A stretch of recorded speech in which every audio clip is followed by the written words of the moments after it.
கர்த்தர் சொல்லுகிறார், என் ஜனங்கள் ஒரு நாள் வெட்கப்பட்ட போல. அப்ப ஆண்டவர் சொல்லுகிறார், இஸ்ரவேல் ஜனங்களை ஆசீர்வதிக்க தேவனுக்கு பிரியமாடு.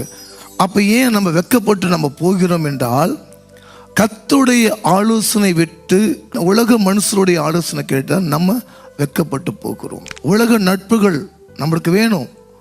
ஆனால் பரிசுத்த வேதாகமத்தை என்னைக்கு நம்ம கை கொண்டு ஆண்டவுடைய வார்த்தைகளுக்கு நம்ம செவி சாக்கிறோமோ, ஆண்டவர் சொல்ல, என் ஜனங்கள் ஒரு நாள் வெட்கப்பட்டு போவதில்லை.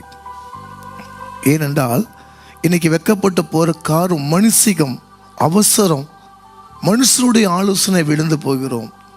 அதை சொல்கிறார். இதில் வேதத்தை தெளிவாக வாசிக்கும் போது, சம்பூர்ணமாய் சாப்பிட்டு திருப்தி அதிசயமாக நடத்தி வந்த கர்த்தர், என் ஜனங்கள் ஒரு நாளும் வெட்கப்பட்டு போவதில்லை.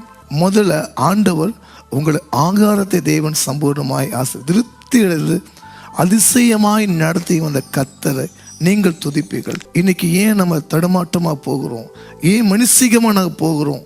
ஆனாலும் ஆலோசனை கர்த்தரை கேட்டுக் கொடுக்க முடியல. இஸ்ரவேல் ஜனங்களிலே கர்த்தர் வழிநடத்தும் போது பார்த்தீங்கன்னா 10 வாதைகள் வரும்போதெல்லாம் பயந்தார்கள்.